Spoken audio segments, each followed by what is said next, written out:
Okay, FM 101.7.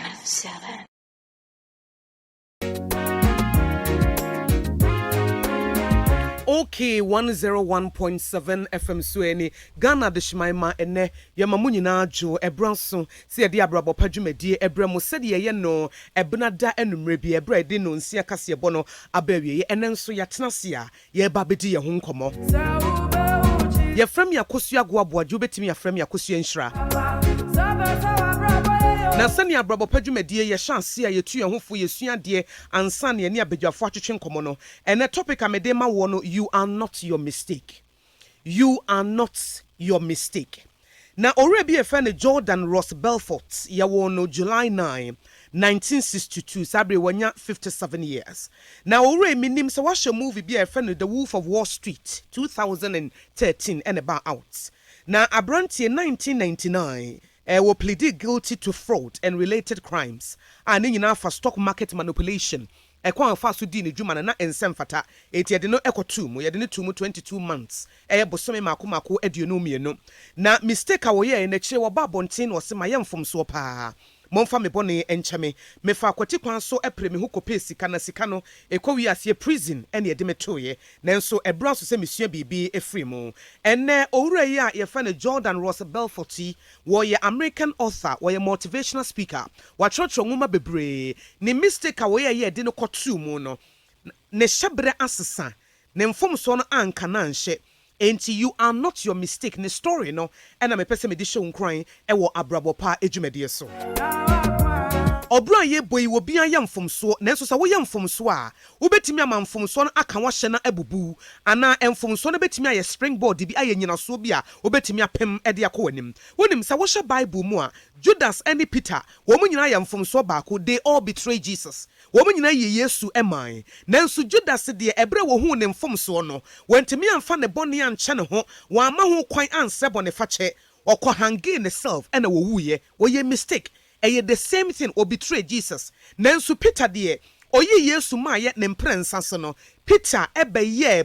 buo kese a Yesu Kristo asafo no wo si ewo so. Enti mi bosa wo say wo be ye Judas anase wo be ye Peter. Se wo be ye Judas anase wo be ye Peter ejina wa so. Enu ntina me gina so kan say emfomso na wo ye ne ede na wo de mfomso ne be ye. Some mistake no ede na wo de be ye. Wo de mistake ne be ba brabo pa ana be ma mistake ne aka wa hye amwa brabo ato apen. Obeye to say Judas adabia no na wo tete na wo di abobo na afi de ye wo sa wabrabo no wapem eti de be no sese wo ka wano aduro na wo firi mu ana wo beka sese me won kwade ya me wade meye to say Peter I will start all over again if you say I am not my mistake etore be a mistake na wo ye no sese wo separate the mistake from who you are. If you say wo mistake no enya sana wo tie you are not your mistake eyam fomso ne baye wo betimi anya adesua bi afrim na wo de abobra na wapem de akowanim enti mesrew ade bi a wo ye yemre bi atwamodi nsunsanso aba ye nua bema Jordan Ross Belfort no ne mistake no ede ne koto prison no ye de ne to prison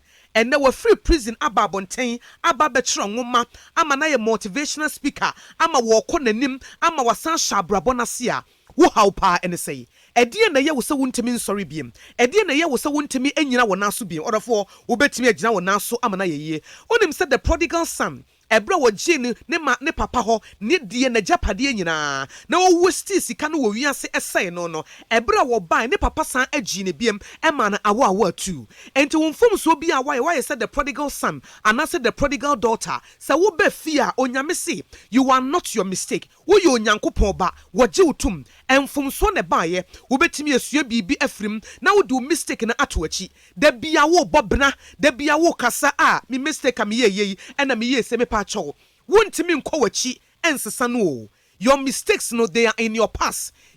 is history echam wontimi nsesa ne da nanso no sa wo ma ho kwan a ebeka wa hye ebemmia wo amo abrabo no ato apen entimi busa wo say wo mistake na wo ye ne ede na wo de beye ade bia wo ye ya wonu ho no wo be ma sa ade no emmia wa na se wo de beye nyina so bi na ama wo nyansa foforo ama experience foforo na wo kwa fa so ye ne foforo na edi nkonimdie abrɛw Eyampa ebra wo suku mu no wanyere wo ho ansua de wo do ho kɔbɔ namfofo bɔne eti eba na wo grace ni nyina wa faili nanso no eno de etwamu you can start all over again wo betimi aye bibia fa ho na emom de bi eda wa no ena me call school manyere me ho ansua de ena hwɛ de mabra ba ye ampa wontimi nsan kɔ secondary school wontimi nsan kɔ university enkɔ sesane emem nanso saa bre ba bia wo gina no wo betimi de nyina gu asafre wade nsem na wo de aye bibi aboa wo ebi a wo gi ni padi dodo obi a wo behia ni bia no na wagye na di ena nipa akyere wo nyansa enipa bia ma wo nsa wo fom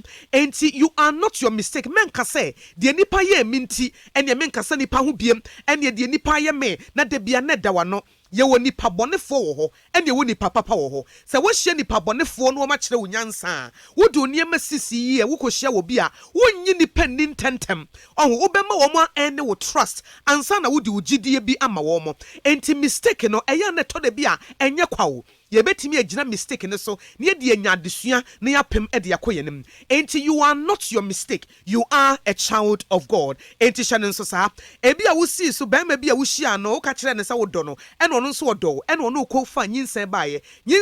a wo ye bon ho ana na odwane gya wo wasua nyansa bi afrim menka se ene me hia ba ma we ene ono me wo ye na wa ye better na wo di yawo enti instead se wo be pema kwa wanim no na wo mistake na ammoa orofo ne akyemu no wontimi nsesa no nanso so no wobetimi asesa wabrabo na edi nkonimdie bi abrɛw wi bi a wokonom ye eka denka wo ya abodam enubone amu abrabo asɛe baabia woduru bia sɛ wonwu ye na sɛ wote ase a na ɛkyerɛ sɛ bibi papa bi wɔ hɔ ma wo sɛ ɛnɛ sɛ wote ase na sɛ wonwu ya na onyame ɛda so obibi ma wo ɛno nti na wonye wo nkwa emfiri wo nsɛm no enti nia asɛe bia fa ne nyina gu asafo Awurade nsɛm ɔno de obetimi de ayɛ bibi wɔse ade nyinara obetimi akekensie ni na edi nkonimdie abrɛw business bi a wo hyaseɛ wantimi anye diligence bia ekowi ase sika ne nyina ahye and you are starting from experience wonya experience fofora sɛ wonya sika bi na wo de yɛ adwuma wo bɛm woni ada hɔ sɛ aboa wɔwɔ enti odofo dia make can say you are not your mistake obe biara ni ho a wonya mfomso se Peter eyi Yesu Kristo eman ne kowi ase onyankopon efa no ema Jewfo odi Yesu Kristo asempa ne ma wo mo dia wo so onyankopon betimi de waye bibi onyame betimi de waye bibi enka achi wo mistake na enye sa na wote wo ye onyankopon ba na onyankopon wo do wo botaye bi ema wo ne akyem no mane ntwam na yensesa ne nkakra na yempem emfa nkoyenem na emfa nkonimde be foforo bi emra. One bad chapter doesn't have to ruin your whole story. It was a season, not a sentence. The see no and not just a no. So what you see, dear, you can pick up the pieces. The akano, ubetimi akekensi ni na sabria wo shan see dear. You are not starting from the scratch. Wo shan see every experience mu. Se when your experience, se when hunyansa, se wajine mu abie, se when we said the abrabo sitie. Wo di wanamo sisi ya. O mistake no ebeya desua ma wo amadachi bi. Wo di dansie ama nipa nyina hu se ampa. E wo mu se wo ye mfomso bi a etwamu de nanso watimi e de abo abrabo pa. We ni message amede ma wo say you are not your mistake. Entity asiesa na fa bobra na ebesi wo yie prekope.